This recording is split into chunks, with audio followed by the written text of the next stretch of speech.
To change the font style on Redmi Note 14 Pro Plus 5G, you need to go to the settings.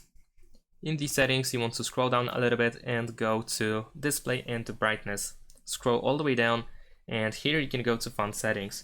You should have two default fonts, which is the default and Mi Sans. And if you are looking for more fonts, then you can tap on these three dots. You will open the fonts store, and you can try to find a font for yourself. Now, unfortunately, some of them or most of them are actually paid, it seems. So we can try to find a free one. So if you, for instance, go to new fonts, then you can see some of them are actually free. If you find your font that you wish to use, then select it, press this free text or button actually to download it, and then you can press apply. There you go. We have a new font applied immediately.